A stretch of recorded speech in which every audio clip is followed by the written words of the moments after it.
science and technology is the main battleground for the struggle against America, and they will say that it is an existential struggle. And that is the underpinning of science and technology policy, which is to dominate the new technologies and dominate the industries that depend from those new technologies. Coming up on British Thought Leaders, former British diplomat Charles Parton says the Chinese Communist Party's technological dominance is a national security risk. Turn off your fridge, your production line, your traffic lights, crash your grid, to just deprive you of electricity. You could quite easily do that through a high voltage attack. China wouldn't do that, except that when you get to a situation of real tension, of war, the rules go out of the window. I mean, you drop bombs on people. Well, why drop bombs on people if you can simply turn them off so that their bombs can't even be loaded onto a ship? Charles talks about using diplomacy to deal with the Chinese regime. If they start, as they have been doing, not giving visas to our journalists, BBC or the FT or the Economist, fine, then we don't give visas to their Xinhua, CCTV. And they're far more numerous than ours. And when the Chinese ambassador complains, we say, well, that's terrible. I should look into this and sort out the visa questions. Oh, by the way, how's it going with our visa requests?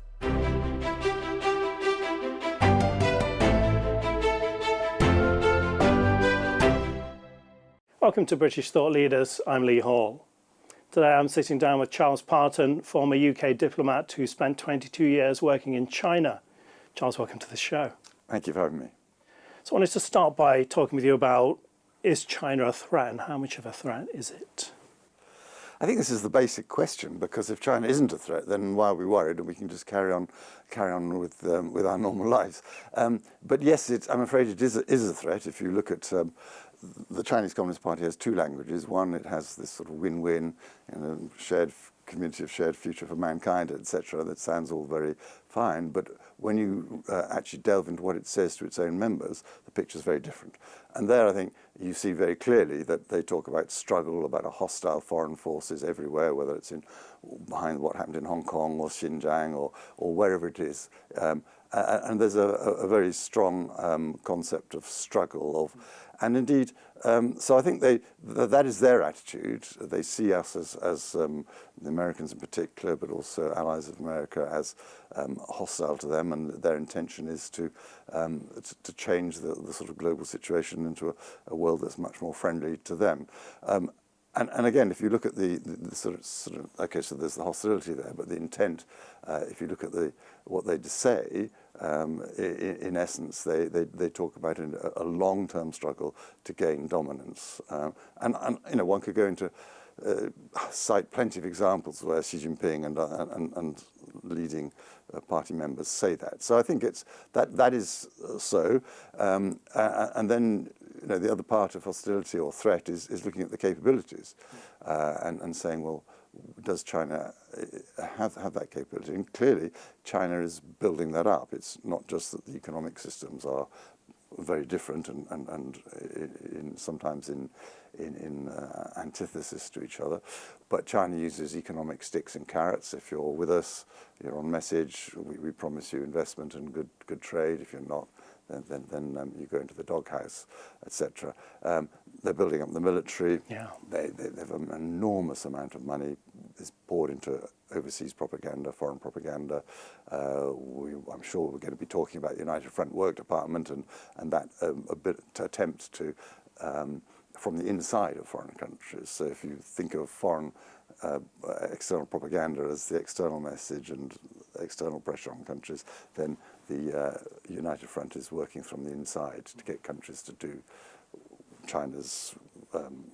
fulfill China's aims by getting their efforts. And then you move through the changing of the global governance system, better to suit China, the enormous efforts being put into the global south, as they call it, to get that on China's side against America and the Western way of viewing things. and then into the sort of methods which I regard as perhaps the most serious of all, which relate to science and technology, and sort of three overlapping things where a very clear attempt to dominate the new sciences and technologies for the power that gives, the leverage that gives. Creating these dependencies, I think, is allied with that. If they dominate the new industries and whether it's electric vehicles or cellular modules and Internet of Things, AI as well, and all that, then you are very much dependent on China, and that gives them enormous political leverage. And finally, data. I mean, the old cliche is that data is the new oil, and data is extraordinarily powerful, which it is, both when you aggregate it into and use it, or when you want to look at your and my lives and background because you want perhaps to recruit us for espionage purposes or influence us, find a way of influencing us. So from all those reasons, I think we have to conclude China's a threat. Having said that, we don't and we can't just shut up shop and say, well, we're having nothing to do with China. Of course we must trade with China. Of course we must have mutual investment going both ways, but subject to the proviso that is not harming our national security and our economic security. And the way that science and technology is developing, the way that China is moving, makes that space narrower and narrower. But we must keep it as big as we can. It's just that where there are elements which really threaten things like, for instance, our critical national infrastructure or even the long-term viability of our economy, then we have to take measures just in the way that the Chinese would protect themselves. In many cases, we're not doing anything that they wouldn't do themselves. And so I certainly don't define myself as anti-Chinese. Of course, China and the Communist Party are very different, and I certainly don't approve of most of the things that the Chinese Communist Party does. One only has to mention Xinjiang and the Uyghur crimes against humanity to see the difference there. But that's not how I think we should define it. We should define it as being pro-ourselves, pro-protection, protecting ourselves. I mean, governments all over the world use influence. That's normal practice. But it seems what the Chinese Communist Party does is more like interference. I mean, can you talk us through the main ways that is done? Yeah, I think that's a very important distinction. And sadly, people often use the words interchangeably, which they're not. I mean, influence is perfectly legitimate. Another word might be public diplomacy. We all practice that. The Chinese perhaps put more effort into it and resources in than we do. That's perfectly acceptable. But interference, I think, was well defined by the Australian Prime Minister Malcolm Turnbull when he talked about it as covert, coercive, and corrupt. Corrupting would be a better word. And I think that is where we have to draw the line. The Chinese, our Communist Party, is very active in interference as well as in influence. So we must be well aware. We must make sure that our society, our academics, our businessmen, our politicians are fully aware of the sorts of methods that they're using, which to a large extent centre around the United Front Work Department. So can you talk to us more about what the United Front Work Department is? Yeah, it's a very important part of the Chinese Communist Party, very important. I mean, it goes back almost to the beginning of the party, and Mao's famous saying that in the struggle against the KMT, the Nationalist Party, the three magic weapons, as he referred to them, were the party, the People's Liberation Army, and the United Front Work Department. And the United Front Work Department is very much a domestic-facing beast, if you like. It's within that entire system, it's probably well over 600,000 people working in it. And if you were to sort of put it in a nutshell, the United Front strategy, it basically says you identify the main enemy, yeah, which originally would have been the KMT, the Nationalist Party, but in a foreign affairs context. And let's not forget that as China's gone out into the world over the last decades, foreign affairs are very much important, and so they've transferred the United Front strategy abroad and using that methodology.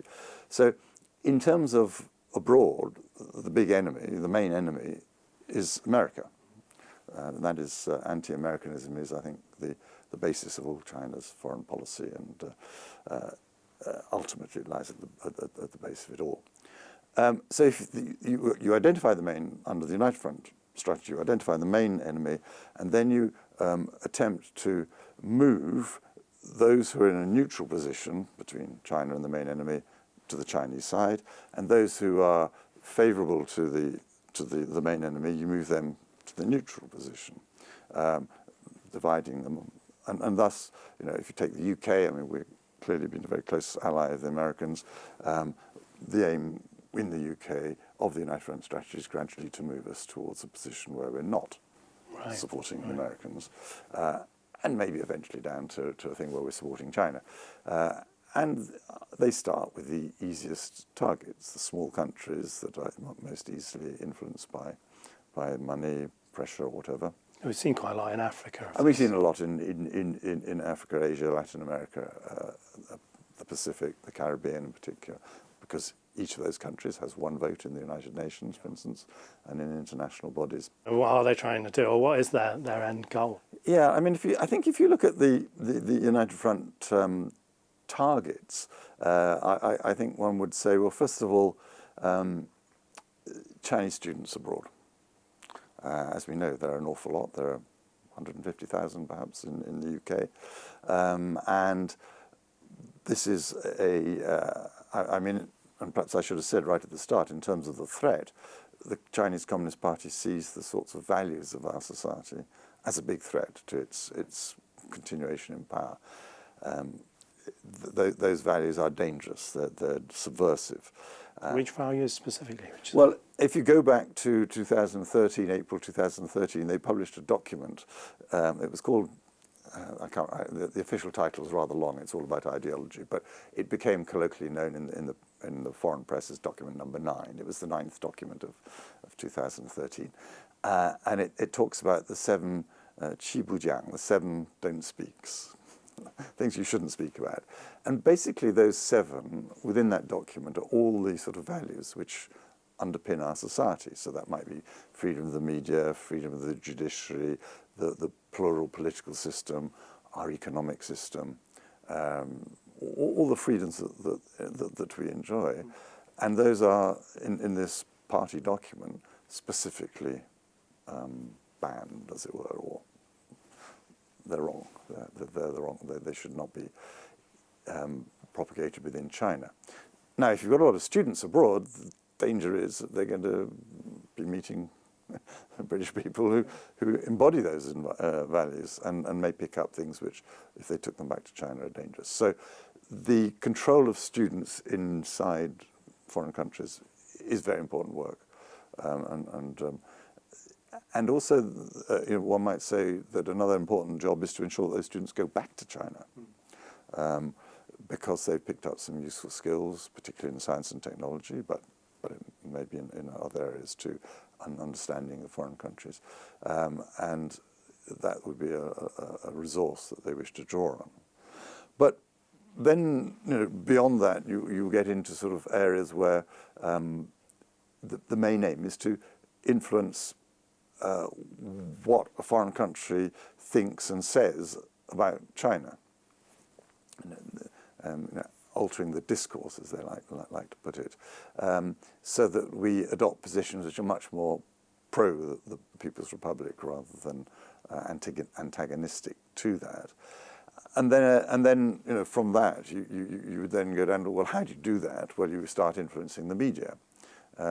Particularly, you start with the Chinese language media. That's much more easy to influence in a foreign country, not least because often the owners have business ties outside media, which can be promoted or hindered, because often they're back being Chinese of origin with China.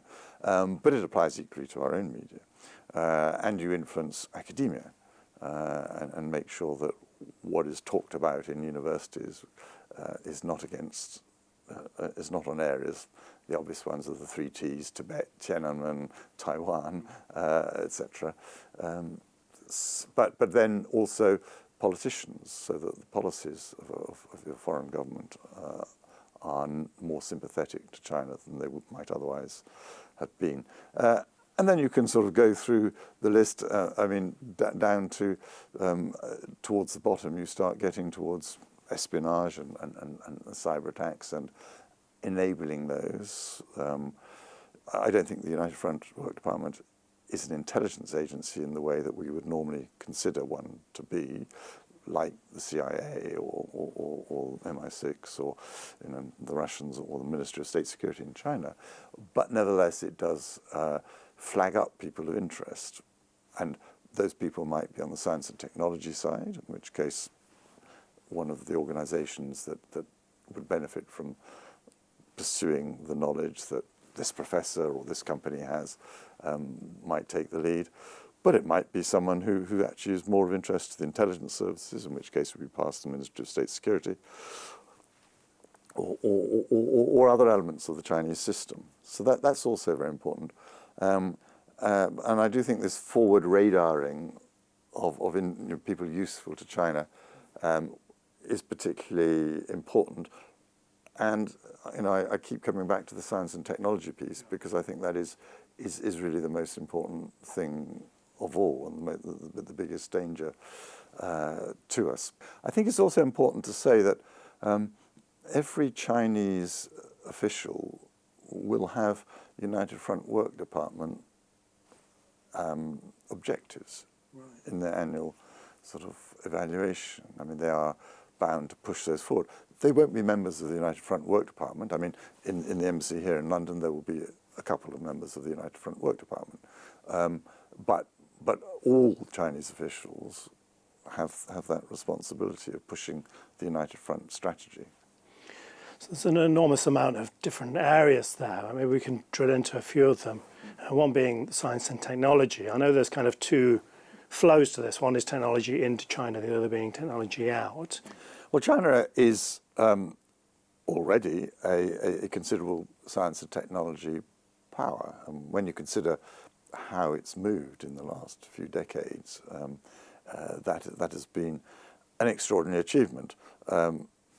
Some of it, one has to say, by illicit means, but often also by the indigenous effort. But I think that, and it's a very clear strategy. And again, although I can't reel off the quotations from my mind, I'd have to check them. It's not difficult to find either Xi Jinping himself or the Minister of Science and Technology, or people. One particular person runs one of the main Beijing sort of China science and technology people, who will say quite openly that science and technology is the main battleground for the struggle against America. And they will say that it's an existential struggle. And that is the underpinning of a science and technology policy, which is to dominate the new technologies and dominate the industries that depend from those new technologies. And that's been going on since, I mean, in 2006, they published a science and technology plan, which basically laid out what they were trying to get. And they started the work on that plan in 2003. So we're nearly coming on for a quarter of a century. They've been working very hard on this. We, I think, have to wake up to that threat. And I've done a considerable amount of work on cellular IoT, Internet of Things modules, because this is a very good example of what you just raised, of the inflow of technology into countries. Now, okay, cellular IoT modules, it's a bit of a mouthful, and people will say, what on earth's that? And indeed, that was a question that I asked about 4 years ago, before I started delving into it. But these are devices, maybe the size of a credit card, but a bit thicker, containing semiconductors, memory, the ability to connect to the internet. This is their main function, is connectivity through what you might call an eSIM. And it's not quite like the SIM in your mobile phone, but it operates in the same way. And they are vital now to modern life, Right. in all aspects, because unlike your Wi-Fi connection, which occasionally drops out, the connectivity, the latency, the fact that it doesn't drop out very much, is extraordinarily important. It's a bit like connects like your mobile phone, and if you've got an enormous production line, you can't afford it to grind to a halt because the internet signal drops. That would cost you millions. So these devices which link up to the internet are much more reliable, and they're in everything now.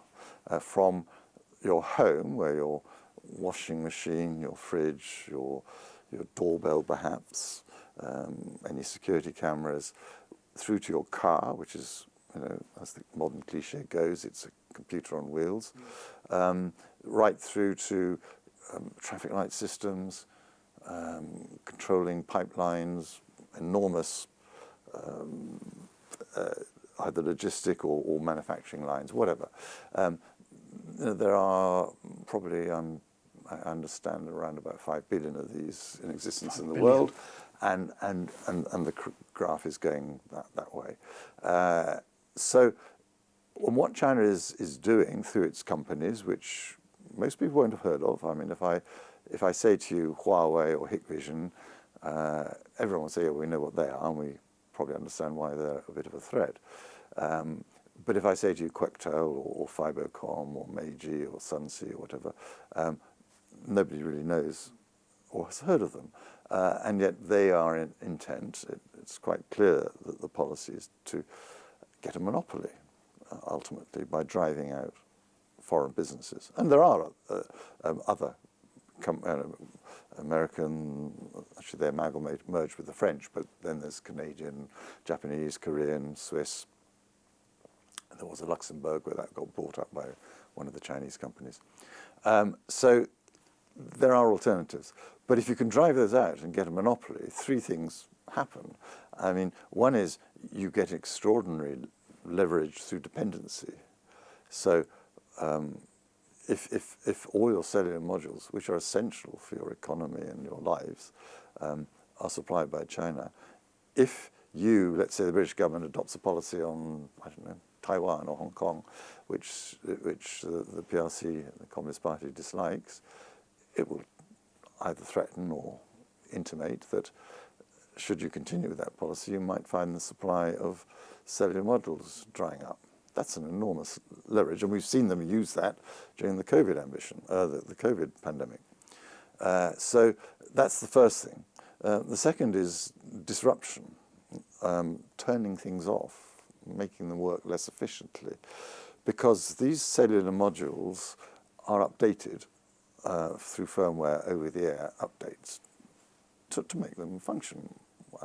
Everything these days has to be updated with the latest software or firmware update. But the point is that is coming from a Chinese company, right, because it's a Chinese cellular module.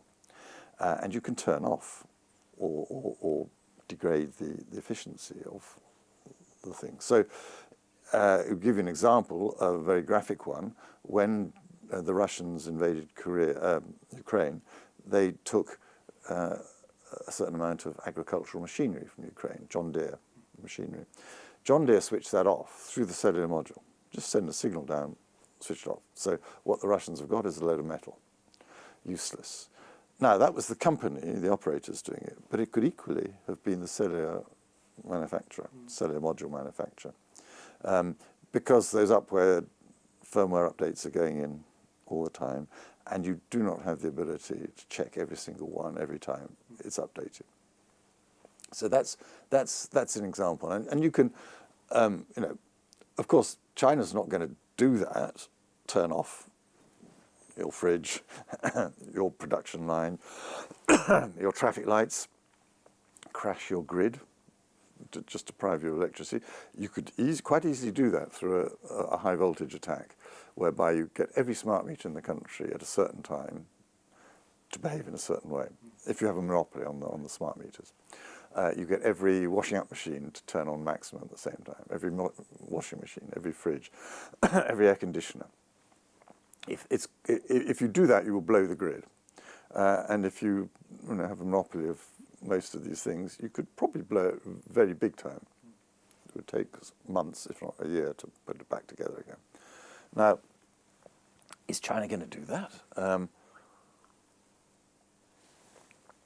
Are we all going to buy Chinese goods if we think that they're going to turn them off, or if there are instances of them turning off? No, of course not. China wouldn't do that, except that when you get to a situation of real tension, of war, the rules go out of the window.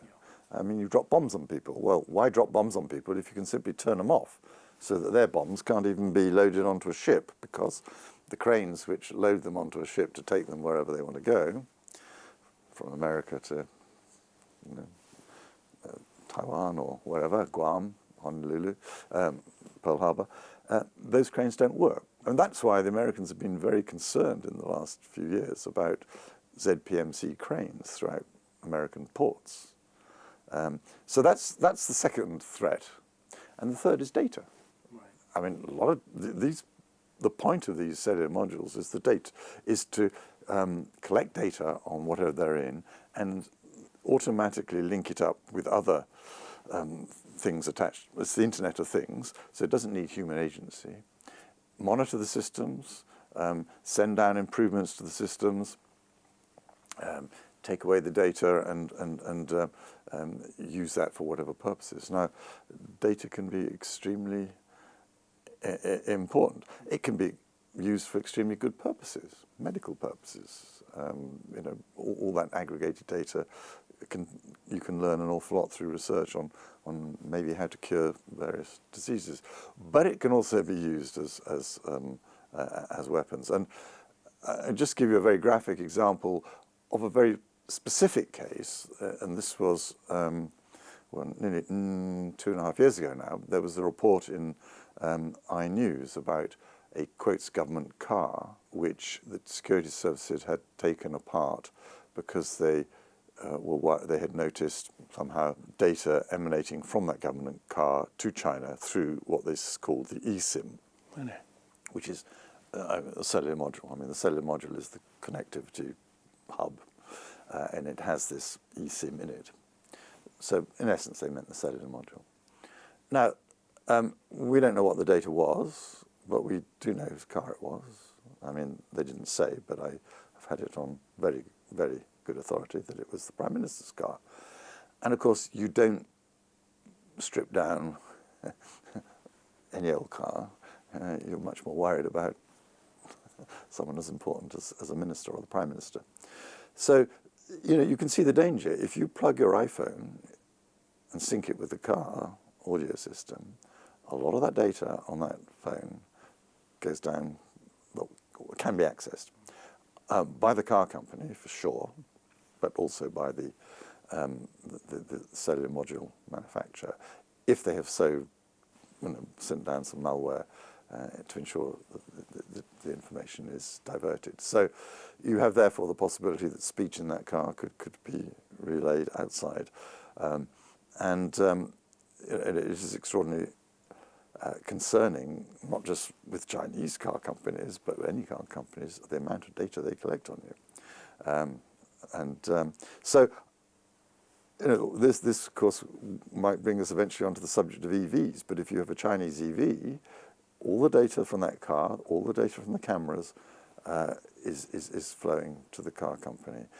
And if it's a car that goes into a sensitive site, Ministry of Defence site or whatever, or an intelligence site, it can pick up it can do facial recognition now at this level. Cameras inside the car will know who, can show who's in the car through facial recognition. You can see the enormous threats that we're coming into. So I take the cellular module case just because it's, first of all, a very good example of the sort of threat we face. It's also one that actually would be relatively easy to deal with if we had the political determination to do it. It's one also where there are existing suppliers who we can trust.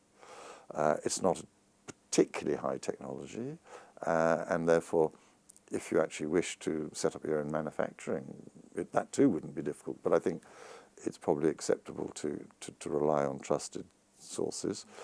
And if you're trying to deal with the whole problem now, because there are millions and billions of these things already within our society, then it's impractical to rip and replace them. You couldn't take them all out. What you should do is do an audit of your military and sensitive critical national infrastructure. And I'm afraid there you would need to replace them. And gradually you introduce measures which mean that new ones don't go in. So over the years, as equipment gets replaced, then you get rid of this problem of cellular modules. But it is extensive. I mean, most routers, for instance, will have a cellular module. Not the simple one that you might have in your home, but in an organization or elsewhere, yes. So maybe the data is enciphered, but the metadata is obtainable. And if the Chinese Communist Party records all the data, even enciphered, well, with quantum computing and AI, maybe in a few years' time, they can break this cipher. Yeah. So there is an enormous threat. Do you think governments have a good enough understanding of how big this threat is? Of course, government's a very wide term. So I think one needs to divide government maybe into three parts. If you take the British government, I would divide it into the cabinet and the ministers, the senior civil servants in all the government departments, and then the broad mass of civil servants. And I would say that the broad mass of civil servants does begin to understand this. Not all, but they have many other things to think about than just China. But there are a number of young civil servants who do have China experience, or middle-ranking civil servants.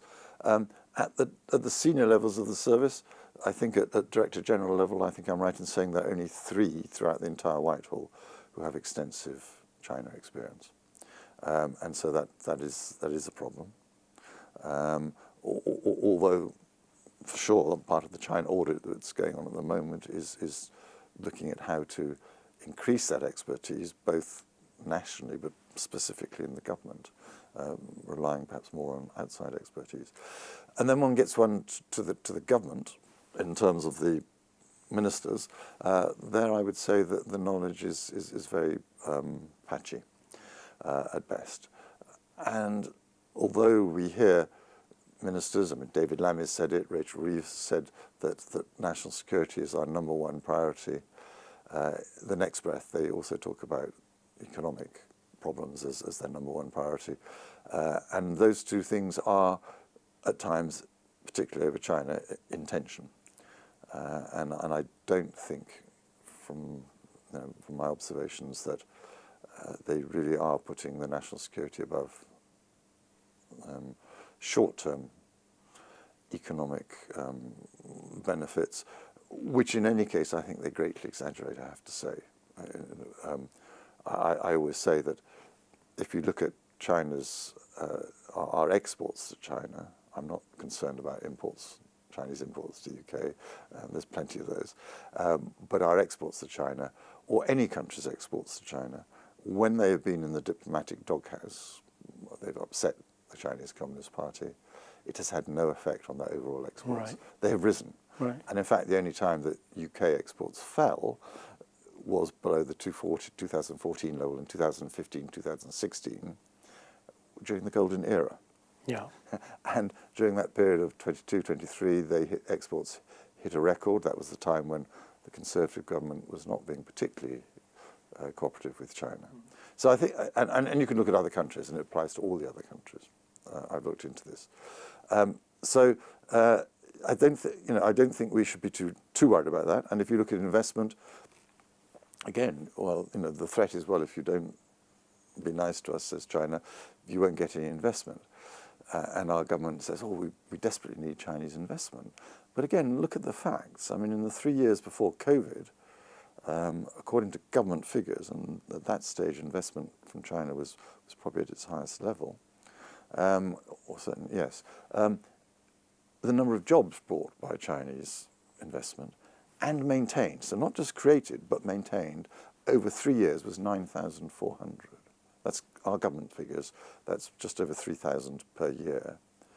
And if you look at the entire stock of Chinese investment as a percentage of the whole of UK's foreign investment, American, Japanese, European, whatever, then I've said to the civil servants, have a guess. What do you think Chinese investment is as a percentage of the overall amount of investment? And they know that that I think it's quite low, and so they go, well, I think the last time it was 3%. And I said, well, no, you're actually out by a very considerable degree. It's 0.2%. And it's very targeted. The Chinese now, since 2016, are targeting it very closely at filling the sort of science and technology gaps that they have. To think that investment from China is going to greatly help the UK economy, I think is probably very over-optimistic. That's not to say we shouldn't welcome it and welcome trade and our exports and pursue exports. Of course we should, but subject to that caveat, which Rachel Reeves herself said, which is that national security must be number one. What do you think the government priorities should be in dealing with this interference, not just science and technology, but wider as well? I think the first thing is a much greater knowledge and realization of the threat. And then the second thing, I think, is actually to come up with a coherent strategy on China, a coherent set of policies agreed across government and promulgated, made public. Not everything, because clearly there'll be some confidential annexes which you don't want to broadcast. But if you're business, if you're academia, if you're government departments, if you're China, I think it greatly helps to know where we're going in this relationship. What are our red lines? What are our core interests? Where will we certainly not yield? Just as China has its own core interests and red lines, where are we going to protect our critical national infrastructure and our national security? That's absolutely key. That's a sort of generalized answer to your question. Then I think you start getting down into some of the more specific measures. And to be fair, the British government over the last 5-6 years has put in place a considerable number of measures which are designed to address this problem. So we have the National Security Investment Act, which looks at 17 areas and says, well, are we going to permit investment in those areas or not? We have a National Security Act, which we never had before. And under that, we have the Foreign Interests Registration Scheme, so that if you're working on behalf of a country that's considered to be a threat to our national security, then you have to declare that work. I think that's very, very important. We may come back to that. They passed the Procurement Act, which says that, again, when that goes into full action, if on national security grounds, when you bid for a government contract, there is some component or software in that threatens our national security, you cannot bid for the contract. Right. So when you go back to cellular modules, for instance, you would, if that gets put on the debarment list, there's a no list, then if you bid for a contract, nowhere down in your supply chain would you have a Chinese cellular module. That sends a very, very powerful signal. And there are other things. They established a thing called RCAT, the Research Collaboration Advisory Team, which goes around universities and says, well, that area of technology, no, that's too sensitive. Those sorts of people, no, their background suggests not. These sorts of measures are fine and good, and there are others. But I think the next thing I would say is, well, they need strengthening. They need proper resourcing. They need implementation. And then, and then I think there are other measures. For instance, there's been a certain amount of debate about the foreign interest registration scheme and whether China would be put on the enhanced tier, which means that if you're working on behalf of any of their companies, really, you would have to declare that. I think that's very important. It's not we're saying you can't work on behalf of them. It's saying, but we need to know that you are, that people can make judgments in that light. And one of the problems that we've suffered from, and one of the methods of the United Front is to get in touch with ex-politicians, ex-ministers, ex-senior civil servants, and business leaders and others, and align their interests, often financial. Your advisory company then starts earning large fees from Huawei or Hikvision or whatever. And these people are still very influential in government. And they have their contacts from their days of being there, and they will be pushing a Chinese line. Or they may be. And people, I think, need to know about that. So again, one of the measures that I've often suggested is strengthening ACOBA, and people say, what? The Advisory Committee on Business Appointments. And under that, if you're a senior civil servant or minister, this committee has to approve what you're going. And if it's too close to your area of work, that there might be delays or other measures put in place to protect the knowledge that you've acquired during your time. And also I think it sends a very powerful signal to people who are still in power. I mean, the problem is that if you're still a top civil servant, or you are a minister or whatever, and you're looking ahead to the future, I may be retiring, in 2 years' time from my job. Civil service jobs aren't particularly well paid. I want to get a really well-paid job, or ministers' pay, can be greatly increased after retirement.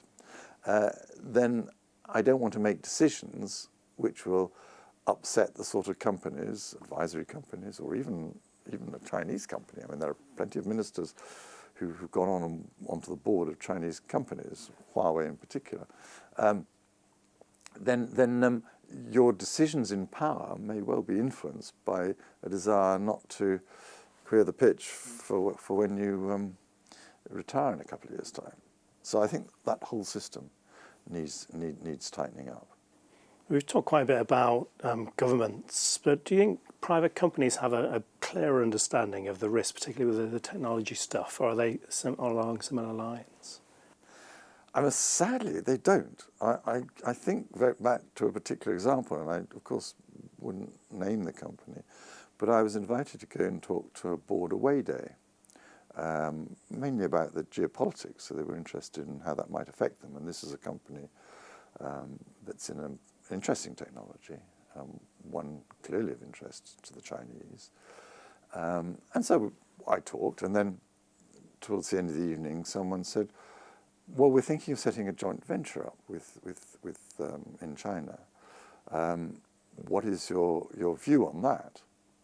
So I said to them, I said, well, you tell me, you're negotiating this, what do you think the Chinese aim is in all this?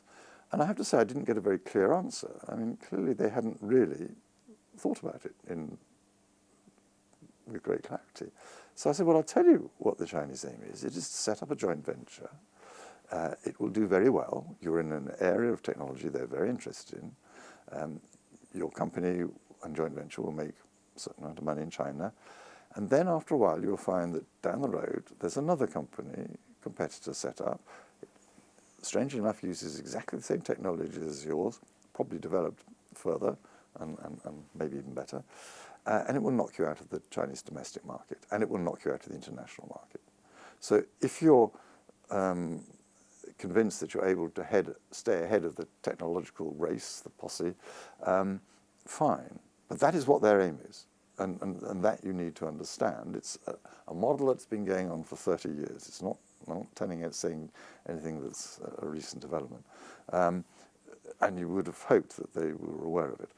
And then one of them had the wit to say, well, we have 4 Chinese researchers in our research department. Is that a problem? And I said to them, tell me, what do you think the pressures are on those 4 researchers? What is their, given their background, how do they view their futures, etc.? And again, I got an answer that indicated they really hadn't thought about it. And I said, well, I'll tell you, I'm sure these are very good researchers. I'm sure they're very nice people. They may or may not be Chinese Communist Party members. The likelihood is that they are. And you should be aware of what the Chinese Communist Party oath says in terms of lifelong pushing of Chinese Communist Party interests. But that aside, they may well, almost certainly, want to return to China at some stage, whether to live and work there or to visit. They have relatives there. They will be subject to immense pressures. The Chinese will already be inside your computers, I'm sure, but it's one thing having the IP, it's another having the know-how as to how to apply that IP. So they will be visited when they go back to China and told that they have to help. That is for sure. Now, if those 4 succumb to those sorts of pressures, and they're very big pressures, can they put together all your technology and know-how? If they can, you've got a problem. And there was a long silence. They really hadn't thought about it. So, I mean, that to me exemplifies the problems that we have, because the world of science and research has all along been one of openness. You publish, other people join in, you exchange, and there were rules.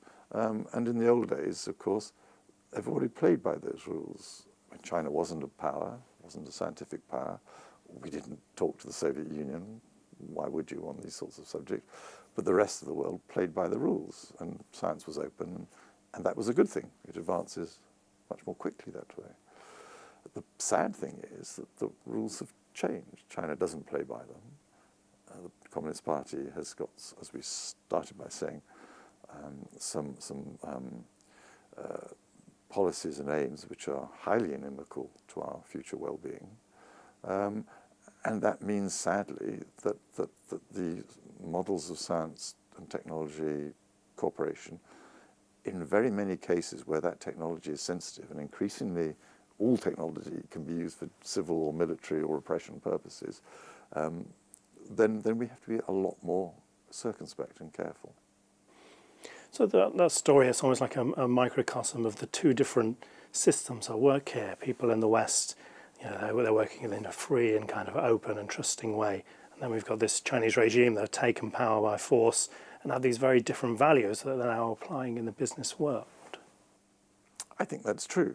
That there is a very different, it is a clash of systems. And our system, whether it's of science and research, technology research, or our economic system, which is very open, sadly is going to, and it's served us reasonably well till now. I mean, there are problems. Is going to have to change, but it is not easy. We've, particularly in the UK, been very much open to investment and foreign people coming here and working here and work, and that has hitherto served us quite well. But the model has changed, and so you think of problems if you're a startup in a new high-tech area. What you need is quite a lot of money, and most startups fail. But some go on and do extremely well. But you need that money. And if China comes along with a bucket of money, and they have a very detailed program for looking at Cambridge startups or whatever, and going along and offering them money, and getting hold of the technology and buying them up. And so these sorts of technologies have not even really hit governments' radar, because technology moves in months and governments move in years. And what are you going to do as a startup? Are you going to say, no, I couldn't possibly take that money, in which case you're probably going to fail because you haven't got the money? or you go along with it. But then probably you're going to lose control of your technology. Well, that may not matter to a startup. If the aim was to sell it on anyway, you made a good profit. Who knows? But I think it's very definitely a problem. Taking a step back, it feels that the world order is changing somewhat. Do you think the Chinese Communist Party sees that as an opportunity? Well, I presume you're referring to what's happening in America. Yeah, that's one of the moments, yeah. Yes, I think they must be delighted in Beijing at what's happening. For sure, they have the problem of tariffs, and we don't yet know what Mr. Trump and his very close advisors, what their policy towards China will be. I think within the American bureaucracy, if I may say that, or the American establishment, one might say that it's very anti-Chinese Communist Party and very anti-China. But what that means in terms of policies coming out of America, none of us really know, because we don't know. I mean, it's Thursday today, and Mr. Trump may have one view, but what his view might be next week, we don't know. And we don't know how he'll react to China, and that will be a very dynamic process. I mean, he might go for some big deal with China, and then if it falls through, he might swing to the opposite side and really attack China. With that background, it's very difficult to becomes more difficult, I think, for all of us to have a coherent, united policy. And that, I think, is, I mean, if one were to say, in general terms, how do you deal with the China threat, then I would say, knowledge and awareness, transparency, let's shine that light wherever we can on the activities of the United Front or pro-China people in our country. Publicity, publicize it. The Communist Party hates publicity when its actions, which it likes, if those actions which it likes to be covert, coercive and corrupting, it certainly doesn't want light publicity and transparency there. And the other thing is reciprocity. Do as the Chinese do to us. I mean, if they say, if they start, as they have been doing, not giving visas to our journalists, the BBC or the FT or the Economist, fine, then we don't give visas to their Xinhua, CCTV. And they're far more numerous than ours. And when the Chinese ambassador complains, we say, well, that's terrible. I should look into this and sort out the visa questions. Oh, by the way, how's it going with our visa requests? They get the message.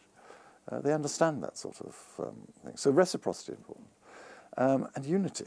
Now, this is a long way of getting back to the question you asked me, in essence, is, what about America? And I think why the Chinese will be so delighted is that Mr. Trump has taken a wrecking ball to the unity of the free and open liberal world order. And China has been trying to do that for the last few decades, not especially successfully, but in terms of changing global governance and undermining unity between Europe and America and within Europe itself, within the EU. And Mr. Trump has pushed their agenda far further forward than they could ever have hoped. And finally, you're looking at Western governments. They have quite a short shelf life, if you like, 5 years, the next one could come in. But the Chinese regime is obviously 70 years still in power, which means they can make longer-term plans. And what are the long-term goals of the Chinese Communist Party, and are they likely to achieve them?